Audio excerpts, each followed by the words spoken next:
ஒரு காலத்தில் நம்ம கம்ப்யூட்டர் பைக் வாங்கணும் அப்படின்னா விரல் விட்டு எண்ணக்கூடிய முதன்மையான ஒரு 4 இடங்கள்ல இருக்கிறது தான் Hero Splendor and Hero fashion.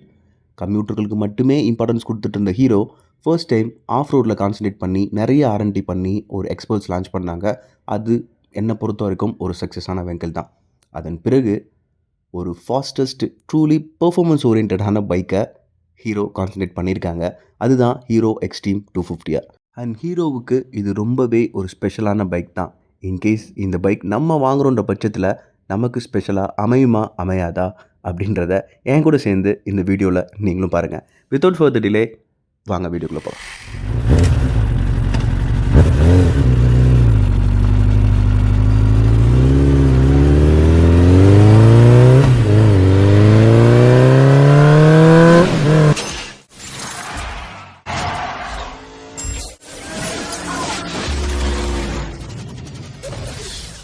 Maverick 440 and ஹீரோவோட எக்ஸ்பல்ஸ் 210 அதில் பார்த்த அதே சேம் அஸ்யூஷுவலான ஹீரோ கீ தான். ஸோ கீ பற்றி பேசுகிறத ஸ்கிப் பண்ணிவிட்டு டேரெக்டாக நம்ம இன்ஸ்ட்ருமெண்ட் கிளஸ்டருக்குள்ளே போயிடலாம்.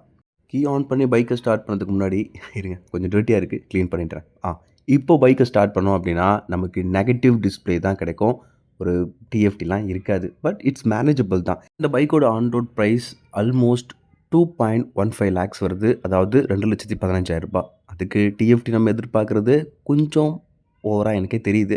அதனால் இட்ஸ் ஓகே அப்படின்ற மாதிரி என்னோட ஒப்பீனியன். பட் ஹீரோ அது கொடுத்துருந்தாங்க அப்படின்னா இவங்களோட காம்படிட்டர் பைக்கான KTM 250, சுசுகி கிக்ஸர் 250க்கெலாம் இன்னுமே கொஞ்சம் டஃப் கொடுக்குற மாதிரி இருந்திருக்கும். மேபி வெர்ஷன் 2 இது லான்ச் பண்ணிங்கன்னா ஹீரோ மைண்டில் வச்சுக்கோங்க. And again coming to the cluster, low battery indicator எனக்கு தெரிஞ்சு என்னால் ஃபைன் பண்ண முடியல. அதை தவிர்த்து low fuel indicator, low oil indicator, service reminder indicator, hazard warning indicator, high beam indicator and even malfunction indicator கூட பிளேஸ்மெண்ட் பண்ணியிருக்காங்க. பட் ஏனோ டெம்பரேச்சர் இண்டிகேட்டர் இங்கே மிஸ் பண்ணியிருக்காங்க. என்னால் அதையும் பார்க்க முடியல. மேபி நீங்கள் பார்த்தீங்க அப்படின்னா மறக்காமல் கமெண்ட் செக்ஷனில் சொல்லுங்கள். அண்ட் ஆவரேஜ் ஸ்பீட், ஓடி அப்டேட்ஸ் இதெல்லாம் நீங்கள் இந்த கன்சோலில் வந்து எதிர்பார்க்க முடியாது.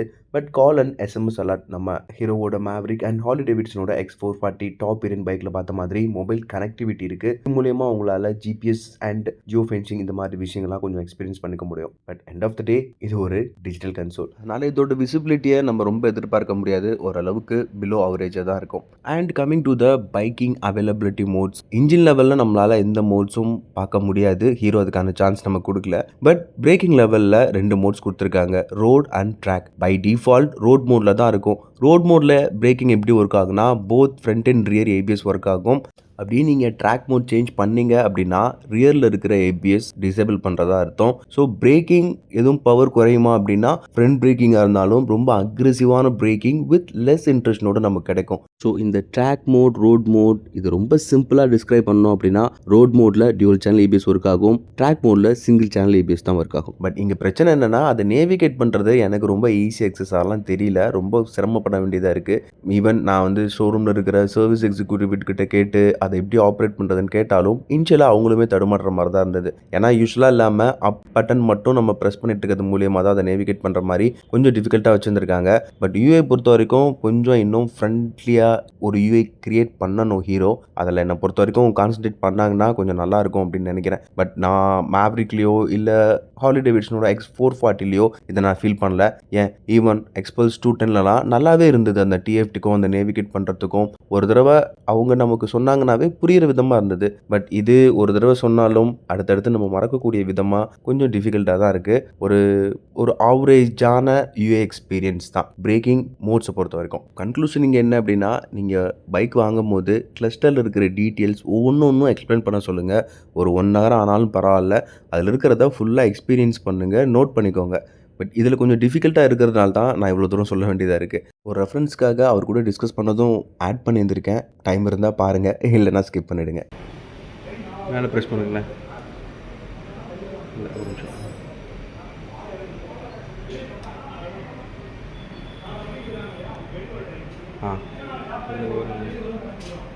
ரோடு ட்ராக்னு 2 இருக்குல்ல, அது எப்படி சேஞ்ச் பண்ணுறது?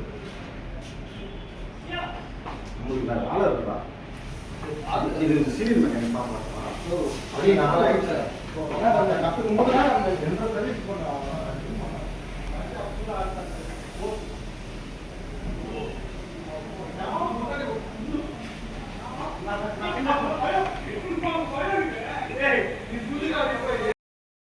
நேவிகேட் பண்ணி ஏபிஎஸ் மோட் ரீச் ஆனீங்க அப்படின்னா மேலே இருக்கிற இந்த அப் பட்டனை லாங் ப்ரெஸ் பண்ணிட்டு இருந்தீங்கன்னா அப்படியே ரோட்லேருந்து ட்ராக் மோடுக்கு சேஞ்ச் ஆகும். எகெயின் நீங்கள் அப் பட்டனை லாங் ப்ரெஸ் பண்ணிட்டே இருந்தீங்கன்னா ட்ராக்லேருந்து எகெயின் ரோடு சேஞ்ச் ஆகும். இப்படி தான் ஷிஃப்ட் ஆகுது. ஸோ அப் அண்ட் டவுன் மாதிரி ஷிஃப்ட் ஆகலை. இது இவ்வளோ மாதிரி பேசும் பொருள் கிடையாது. பட் இருந்தாலும் இந்த விஷயம் தெரிஞ்சுக்கிறதுக்காக நான் உங்களுக்கு இந்த வீடியோ எடுத்துகிட்டு வந்திருக்கேன். And coming to the left side handle bar, navigation சுவிட்சஸ், indicator, horn and light dim and pass button எல்லாம் கரெக்டான பிளேஸ்மெண்ட்டில் இருக்குது. ஹீரோ பொறுத்த வரைக்கும் குவாலிட்டி நான் முன்னாடி உள்ள 2 பைக்லேயே நான் சொல்லியிருந்தேன். குவாலிட்டி பொறுத்த வரைக்கும் எந்த காம்ப்ரமைஸும் பண்ணல ஹீரோ. எல்லா பட்டனோட குவாலிட்டியுமே ஓரளவுக்கு டீசெண்டாக தான் இருக்குது. அதோட அக்சசபிலிட்டியும் நல்லா இருக்குது. அண்ட் ரைட் சைட் ஹேண்டில் பாருக்கு போகிறதுக்கு முன்னாடி ஓவராலாக ஹேண்டில் பாரோட பொசிஷன் எப்படி இருக்குன்னு கேட்டிங்கன்னா, நம்ம லாங் ரைட் ஓரளவுக்கு மேனேஜ் பண்ணி எடுத்துகிட்டு போகலாம் அப்படிங்கிற அளவுக்கு தான் ஒரு பொசிஷன் இருக்குது. ஈவன் கேடிஎம்மில் எப்படி இருந்ததோ அதே மாதிரியான ஒரு வைடரான ஹேண்டில் பார் தான். ஹேண்டில் பாரோட ரைட் சைட்லையுமே நம்ம யூஸ்வலாக ஹீரோ பைக்ஸில் பார்த்த மாதிரி 3 ஸ்டெப் ஃபங்க்ஷன், இக்னிஷன் ஸ்விட்ச், ஹசார்ட் ஸ்விட்ச் and SOS button. SOS button நமக்கு தெரியும் டாப் எண்டில் மட்டும்தான் ப்ரொவைட் பண்ணுவாங்க. அதே மாதிரி தான் ஹீரோ எக்ஸ்ட்ரீம் 250 வரைக்கும் எடுத்து வந்திருக்காங்க. அண்ட் லைட் செட்டப்பில் பொறுத்த வரைக்குமே ரீசன்ட் பைக்ஸில் பார்க்காத மாதிரி ஆல் எல்இடி தான் ப்ரொவைட் பண்ணுறாங்க. அண்ட் அந்த ஹச்ன்றது டிஆர்எல்ல எல்லா டிசைனர்கிட்டையும் சொல்லிட்டாங்க அது ஹெட்லைட்டில் கண்டிப்பாக வந்தே ஆகணும் அப்படின்ட்டு. அதனால் இதுக்கும் கொடுத்துருக்காங்க. பட் ரொம்ப ஆக்வர்டெல்லாம் இல்லைங்க. என்கிட்ட டிம் அண்ட் பாஸ் பட்டன் அப்போ ஒர்க் ஆகிறதுமே என்டையராக லைட் க்ளோ ஆகும். அதனால் முன்னாடி சொன்ன மாதிரி நம்ம ஆப்போசிட்டில் வரவங்க பாஸ் பட்டன்லேயே வந்தாங்க அப்படின்னா நம்ம அடிக்கிறது மூலயமா உடனே ரியாக்ட் பண்ணுறதுக்கு நிறைய சான்சஸ் இருக்குது. இது எங்கே யூஸ் ஆகும்னா நம்ம ஒரு ஆக்சிலரேட்டிவ் வைக்காமல் தவிர்க்கலாம். அதுக்கு இந்த மாதிரி லைட் செட்டப் கொஞ்சம் யூஸ் ஆகும். இன்கேஸ் நீங்கள் இந்த பைக் வாங்குறீங்க பட்சத்தில் இல்லை ப்ரோ அது ஒர்க் ஆகலை அப்படின்னாலும் மறக்காமல் கமெண்ட் செக்ஷனில் சொல்லுங்கள். And coming to the rear light setup, எஸ் டயர் ஹக்கருக்கும் நம்ம டைலண்டுக்கும் இடையில இருக்கிற டிஸ்டன்ஸ் வந்து பார்த்திங்கன்னா ரொம்பவே ஆக்வர்டாக தெரியும். எனக்கு அது ரொம்ப ஒரு அட்ராக்டிவாலாம் தெரியல ரியர் ப்ரொஃபைல் பொறுத்த வரைக்கும். இருந்தாலும் இது எங்கேயோ பார்த்த மாதிரி நமக்கு தோணும். அது எந்த பைக் தெரிஞ்சுது அப்படின்னா மறக்காமல் கமெண்ட் செக்ஷனில் சொல்லுங்கள். And let's discuss something about tank. இந்த டேங்க் டிசைன் வந்து பார்த்திங்கன்னா ரொம்பவே ஸ்போர்ட்டடாக இருக்கும். அதுவும் தூரத்துலேருந்து பார்த்தீங்கன்னா எஸ் இந்த பைக் நம்மளால் டக் பண்ணி ஓட்ட முடியும் அப்படின்னு தோணும். டேங்கோட டாப்பில் ரொம்ப ஃப்ளாட் சர்ஃபேஸ் இருக்கிற மாதிரி இருக்கும். பட் அப்படிலாம் இருக்காது. உங்களால் டக் பண்ணி ஓட்டுறதுனா நம்மளோட அடிபட்டுறதுக்கு நிறையவே சான்சஸ் இருக்குது. And coming to the fuel capacity, 11.5 liters இதோட fuel capacity and ஹீரோ இதை 36 வரைக்கும் மைலேஜ் கொடுக்கும் அப்படின்னு கிளைம் பண்ணுறாங்க. என்னை பொறுத்த வரைக்கும் லாங்கில் 32 to 33 அண்ட் சிட்டிக்குள்ளே 28 to 30 கொடுத்தா ரொம்பவே பெரிய விஷயம். அண்ட் சார்ஜிங் போர்ட் பொசிஷனுமே டேங்க் கூட மவுண்ட் ஆகிட்டு இருக்கிறதுனால ஹேண்டில் பார் கூட டைப் இருக்கிற மாதிரியான ஒரு மொபைல் ஹோல்டர் தான் நம்மளால் பை பண்ணிக்க முடியும். அப்போ தான் ரொம்ப லென்த் கம்மியாக உள்ள கேபிள் நம்மளால் யூஸ் பண்ணிக்க முடியும். அண்ட் ஃப்ரண்ட் டயர் செக்ஷனை பொறுத்த வரைக்கும் டியூல் பிஸ்டன் பைப்ரி காலிபர்ஸ் யூஸ் பண்ணியிருக்காங்க. யூஎஸ்டி சஸ்பென்ஷன் தான் எல்லோ கலர் பெயிண்ட் பண்ணியிருக்காங்க. 43 mm இதோட டயமீட்டர் அண்ட் 120 mm இதோட ட்ராவல். அண்ட் டயர் செக்ஷனை பொறுத்த வரைக்குமே எம்ஆர்எஃப் டயர் யூஸ் பண்ணியிருக்காங்க. 110/70 17 inches டயர்ஸ் டியூப்லெஸ் தான். அலாய்ஸ்லுமே வந்து பார்த்திங்கன்னா கூட அங்கங்கே க்ரோம் டச் டாப் வேரியண்ட்டில் மட்டும் நம்மளால் பார்க்க முடியும். ஓவராலாக ஃப்ரண்ட் ப்ரொஃபைல் பொறுத்த வரைக்கும் என்னோட ஒப்பீனியன் பைக்கோட அக்ரெசிவையும் அதோட ஸ்போர்ட்டிவ் லுக்கையும் கன்ஃபார்மாக மேட்ச் பண்ணுதுன்னு தான் சொல்லுவேன். And coming to the silencer, under பெல்லியில் வந்துட்டு இருக்கிறதுனால ஒவ்வொரு ஸ்பீட் பம்ப்லேயும் ஃபஸ்ட்டு சைலன்ஸ் தான் அடி வாங்கும் அப்படிங்கிறதுல எந்த மாற்று கருத்தும் இல்லை. And apologies for that guys, silencer note நாங்கள் எடுக்க மறந்துட்டோம். இன்கேஸ் எனக்கு டைம் இருந்தது அப்படின்னா கன்ஃபார்மாக நான் ஷார்ட்ஸில் அப்லோட் பண்ணுறேன். And coming to the rear profile, tyre செக்ஷனை பொறுத்த மட்டும் 150, 60, 17 inches டயர்ஸ் தான் யூஸ் பண்ணியிருக்காங்க. ரியரில் பைபிலி கேலிபர்ஸ்னாலும் அது ஆனால் சிங்கிள் பிஸ்டன் கேலிபர்ஸ் தான். இந்த சிங்கிள் பிஸ்டன் கேலிபர்ஸ்க்கு ஆப்ட் ஆகிற மாதிரி 230 mm டயமீட்டர் இருக்கக்கூடிய டிஸ்க் ப்ரொவைட் பண்ணியிருக்காங்க. அண்ட் ரியர்லேயுமே அங்கங்கே க்ரோம் டச் பார்க்க முடியும். எஸ் ஆப்வியஸ்லி இது top variant. And rear suspension பொறுத்த வரைக்கும் 6 step monoshock preload adjustable suspension தான் கொடுத்துருக்காங்க. நான் 7 ஸ்டெப் இருக்குன்னு எதிர்பார்த்தேன். அன்ஃபார்ச்சுனேட்லி ஹீரோ 6 ஸ்டெப் தான் கொடுத்துருக்காங்க. இது என்னை பொறுத்த வரைக்கும் ஒரு ஸ்லைட்டான நெகட்டிவ் தான். பட் கேஷ் சார்ஜ்டு மோனோஷாக் கொடுத்ததுனால அதை காம்பன்சேட் பண்ணிக்கலாம் அப்படின்றதும் ஒரு ஒப்பீனியன். ஒரு ரியர் ப்ரொஃபைல் பற்றி பேசிகிட்டு இருக்கும்போது சீட் கம்ஃபோர்ட், எஸ் ரைடருக்கும் சரி பில்லியனுக்கும் சரி ரொம்ப கம்மியாக இருக்கிற ஒரு சீட் தான் ப்ரொவைட் பண்ணியிருக்காங்க. இதில் குஷனிங்லாம் நம்ம அதிகமாக எதிர்பார்க்க முடியாது. அஸ் யூஷுவல் எல்லா ஸ்போர்ட் இல்லை ஒரு நேக்கட் சீரியஸ் பைக்லலாம் இப்படி தான் மெயின்டைன் பண்ணிகிட்ருக்காங்க. அதே தான் ஹீரோவும் இங்கே மெயின்டைன் பண்ணியிருக்காங்க. ஸோ கம்ஃபோர்ட் அவ்வளோவா எதிர்பார்க்க முடியாது அப்படிங்கிறது தான் சீட் பொறுத்த வரைக்கும் என்னோட கன்க்ளூஷன். கிராப் ரெயில் அஸ் யூஷுவலான கிராப் ரெயில் ஓல்டு டிசைன்னாலும் பார்க்க நல்லா இருக்குது, ஸ்டேடியராக இருக்குது. பொதுவா பைக்கோட டைமென்ஷன்ஸ் பத்தி நம்ம நெறையா பேசுறதில்ல. பட் இந்த பைக்லேருந்து ஸ்டார்ட் பண்ணுவோம். பைக்கோட கர்வ் வெயிட் 168 கேஜி அண்ட் இதோட சேடில் ஹைட் 806 கைஸ் இந்த 806 ன்றது என்ன மாரி 5.5 ஃபீட் இருக்கிற பெர்சனுக்கு ரொம்பவே ஆப்ட்டா இருக்கும். அண்ட் கிரவுண்ட் கிளியரன்ஸ் பொறுத்தவரைக்கும் 167 இருக்கு. இந்த 167 ன்றது பொதுவா ஸ்பீட் பம்ப்ல தட்டாது. பட் தட்டுது அப்படின்னா இந்த பைக்ல சென்டர் ஸ்டாண்ட் இல்லாத பட்சத்துல கன்ஃபார்மா சைலன்சர் பைப் தான் அடி வாங்கும் அப்படிங்கிறதையும் நம்ம மைண்ட்ல வச்சுக்கணும். டைமென்ஷன் பத்தி பேசிட்டு இருக்கும்போது இந்த பைக்கோட லென்த் 2023 இருக்கு அண்ட் இதோட வித் 828 இருக்கு அண்ட் இதோட ஹைட் 1062 இருக்கு அண்ட் இதோட வீல் பேஸ் 1357 இருக்கு. அண்ட் பைக்கோட ஹேண்ட்லிங் ஹேண்ட்லிங் பொறுத்த வரைக்கும் ரைடு எப்போ தான் நமக்கு தெரியும்னாலும் இந்த பைக்கில் யூஸ் பண்ணிகிட்டு இருக்க சேஸ் டைப் ஸ்டீல் டெரைல்ஸ் ஃப்ரேமாக இருக்குது. ஸோ இது யூஸ்வலாகவே நம்மளோட ஹேண்ட்லிங்க்கு ரொம்ப நல்லா லைட் வெயிட்டடாக நல்ல ஷாக் அப்சர்வ் பண்ணுற விதமாக தான் அதோட சேஸை வடிவமைச்சிருக்காங்க. அப்படின்ற பட்சத்தில் இது ஹேண்ட்லிங்க்கு நல்லா இருக்கணும் as per the spec. And coming to the foot pegs, ரைடருக்கு ரப்பரைஸ்டு ஃபுட் பேக்ஸ் அண்ட் பில்லியனுக்கு aluminium foot pegs. Both are quality wise என்னை பொறுத்த வரைக்கும் ஓகே தான். எதுவும் குறை சொல்கிற மாதிரி ஹீரோ எப்போவுமே ரீசன்ட் பைக்ஸில் எதுவும் காம்போனன்ட்ஸ் யூஸ் பண்ணுறதில்ல. And finally core of the content பைக்கோட இன்ஜின் ஹீரோவோட ஃபர்ஸ்ட் பெர்ஃபார்மன்ஸ் பேஸ்டு இன்ஜின். ஆமாங்க, ஆஸ் பர் த ஸ்பெக் வச்சு பார்க்கும்போது single cylinder DOHC liquid cooled 250cc engine. இதோட maximum power 29.5 bhp at rate 9250 rpmலையும் இதோட maximum torque 25 Nm torque at rate 7250 rpmலையும் produce பண்ணுது.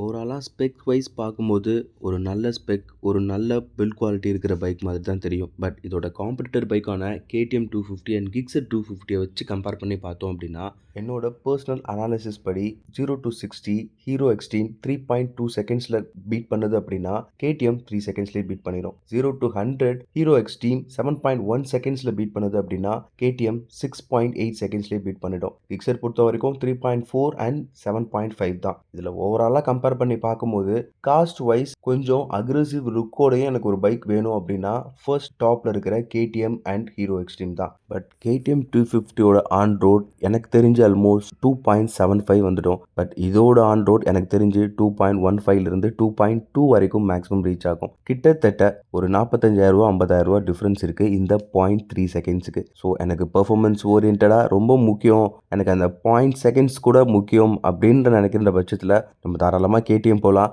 இல்லை எனக்கு ஒரு 50,000 ரூபா கம்மி இருக்குது, இந்த செக்மெண்ட் எனக்கு போதும், இது ஓரளவுக்கு டீசெண்டாக தான் இருக்குது இந்த நம்பர் அப்படின்னு நீங்கள் ஃபீல் பண்ணிங்கன்னா நீங்கள் தாராளமாக எக்ஸ்ட்ரீம் 250 போகலாம். சுசுக்கியை தேர்ட் ப்ளேஸில் வச்சதுக்கான reason based on the performance மட்டும்தான். ஃபார் எக்ஸாம்பிள் சுசுக்கியோட ஆன் ரோட் 2.4 lakhs வந்துடுது. ஸோ இருக்கிறதுலே ரொம்ப சீப்பராக கிடைக்கிற பைக் எனக்கு தெரிஞ்ச வரைக்கும் எக்ஸ்ட்ரீம் 250R தான்.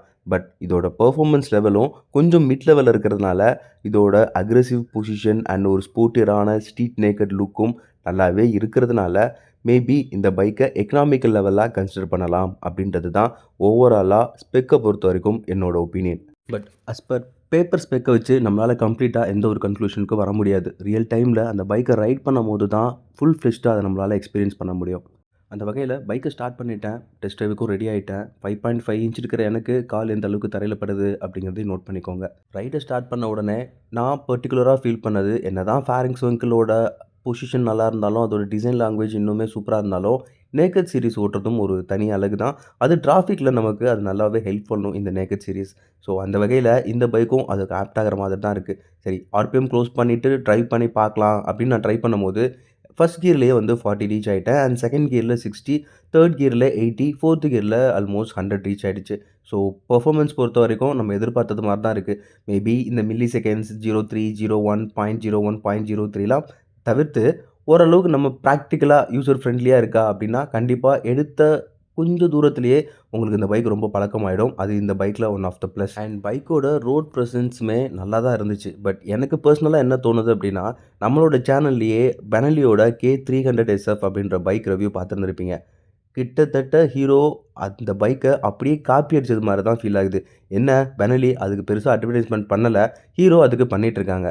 மற்றபடி மோரார்லஸ் டிசைன் லாங்குவேஜில் எல்லாமே எனக்கு சேமாக இருக்கிற மாதிரி தான் இருக்குது. ஸோ ஃபஸ்ட்டு தடவை இந்த பைக் இல்லை மற்றவங்களுக்கு புதுசாக பார்க்கும்போது இதோட பைக் ரோட் ப்ரெசன்ஸ் ரொம்பவே நல்லா இருந்தாலும் கூட இது அப்படியே காப்பி பேஸ்ட் பண்ண மாரி தான் இருக்குது. அதனால் எனக்கு பர்சனலா ஆல்ரெடி பார்த்துட்டேன் அந்த பைக்கை அப்படிங்கிறதுனால ஒன்றும் பெருசாலாம் ஃபீல் பண்ண வைக்கல. நான் சொன்ன மாதிரி டிசைன் லாங்குவேஜ் ஒரு காப்பி பேஸ்ட். அதை நம்ம எத்தனை முறை பார்த்தாலும் அது காப்பி பேஸ்ட்னா காப்பி பேஸ்ட் தான். பட் பைக்கோட பிரேக்கிங் எப்படி இருக்குது அப்படின்னு நான் செக் பண்ணலாம் அப்படின்னு நினச்சேன். அதுக்கு முன்னாடியே அந்த டொயோட்டோக்கார அண்ணன் நம்மளை செக் பண்ண வச்சிட்டாரு. இந்த பைக்கோட ஹேண்ட்லிங் நல்லா இருந்தனால தான் இந்த மாதிரி சடன் பிரேக்குக்கும் நான் பிரேக் அடித்து என்னால் எந்தவித பதட்டமும் இல்லாமல் டக்குன்னு ரைட்டில் கட் பண்ண முடிஞ்சுது. இதுக்கு ஒன் ஆஃப் த ப்ளஸ் வந்து அந்த 167 கேஜியும் அந்த அருமையான ரைடிங் பொசிஷன் வித் ஹேண்ட்லிங் தான். இது எல்லா நிக்கட் சீரிஸ் பைக்லேயுமே கிடைக்கும். அஸ் யூஷுவல் நம்ம எக்ஸ்ட்ரீம் 250லேயும் கிடச்சிருக்கு வித் கொஞ்சமாக எக்ஸ்ட்ரா பவரோட. ஸோ கைஸ், இவ்வளோ தான் இந்த வீடியோ. நம்ம எப்போவும் வீடியோட முடிவில் சொல்கிறது தான், இந்த பைக் வாங்குங்க, இந்த பைக் வாங்காதீங்க அப்படின்னு நம்ம எந்த பைக்கையும் சொல்கிறதில்ல பர்சனலாக. பட் ஒவ்வொரு பைக்குக்கும் ஒரு தனித்தனி கேரக்டரிஸ்டிக்ஸ் இருக்குது. அது நம்ம ரியல் டைமில் எந்த அளவுக்கு நம்மளை மீட் பண்ணுது அப்படிங்கிறத பேஸ் பண்ணி தான் ஒவ்வொரு பையருக்கும் இண்டிவிஜுவலாக ஒரு பைக் அவங்க வாங்குவாங்க. எந்த பைக்கும் ரொம்ப பவர்ஃபுல்லான பைக்கும் கிடையாது, ரொம்ப சூப்பரான பைக்கும் கிடையாது. அதே மாதிரி எந்த பைக்கும் ரொம்ப ஒர்ஸ்ட்டான பைக்கும் கிடையாது. இதில் சில ப்ளஸ்ஸுகள் இருக்குது அப்படின்னா, இன்னொரு பைக்கில் வேறு விதமான ப்ளஸ் இருக்கும். இன்னொரு இதில் வேறு விதமான நெகட்டிவ் இருக்கும். ஸோ ஒன்றும் ஒவ்வொரு பைக்குக்குமே ஆப்ட் ஆகும். ஸோ ஒரு பைக் நம்ம வாங்க போகிறோன்னா, எந்த அளவுக்கு அதோட நெகட்டிவ் இருக்குது அப்படிங்கிறத தான் நம்ம ஃபர்ஸ்ட் பார்க்கணும். இந்த பைக்கில் என்னை பொறுத்த வரைக்கும் ஒரு நெகட்டிவ் என்னென்னா, ஒரு ரூ. 50,000 காசு கம்மியாக இருக்குன்னு நம்ம வாங்கினாலும் ரீசேல் எந்த அளவுக்கு போகும், கேடிஎம் அளவுக்கு இதோட ரீசேல் போகுமா அப்படிங்கிறதும் என்னை பொறுத்த வரைக்கும் பர்சனலாக ஒரு டவுட் தான். ஸோ கைஸ், அவ்வளோதான் இந்த வீடியோ. நம்ம வீடியோட முடிவில் எப்பவும் சொல்கிறது தான், நீங்கள் பைக் ஸ்டண்ட்டாக இருந்தீங்கன்னா தயவுசெய்து உங்களோட ஸ்டண்ட்டை ரோட்டில் பண்ணாதீங்க. பைக் ரைட் பண்ணும்போது ஹெல்மெட் வியர் பண்ணிவிட்டு ரைட் பண்ணுங்கள். அண்ட் கூட இருக்கவங்களையும் ஹெல்மெட் போட சொல்லுங்கள். கார் டிரைவ் பண்ணும்போதும் சீட் பெல்ட் போடுங்க. கூட இருக்கவங்களையும் சீட் பெல்ட் போட சொல்லுங்கள். அது உங்கள் சேஃப்டியை ரொம்பவே என்ஹான்ஸ் பண்ணும். அண்ட் ஃபைனலாக ஒரே ஒரு கொஷின் கைஸ், என்ன அப்படின்னா, இந்த பைக்கை நீங்கள் வாங்கியிருக்கீங்க இல்லை வாங்க போகிறீங்க அப்படின்ற பட்சத்தில் எந்தெந்த ரீசனுக்காகலாம் கேடிஎம் 250 அண்ட் கிக்ஸர் 250 தவிர்த்து இந்த பைக்கை ஃபில்டர் பண்ணியிருக்கீங்க அப்படிங்கிறத டைம் இருந்தது அப்படின்னா மறக்காமல் கமெண்ட் செக்ஷனில் சொல்லுங்கள். நான் மட்டும் இல்லை, நம்ம யூசர்ஸும் அதை பார்த்து பயன்பெறுவாங்க. உங்களை அனைவரையும் ஒரு அடுத்த நல்ல கண்டென்ட்டில் சந்திக்கிறேன். அது வரைக்கும் உங்களிடம் விடைபெறுவது அருண் ரவி வர்மன் ஃப்ரம் வர்மன் யூனிவர்ஸ்.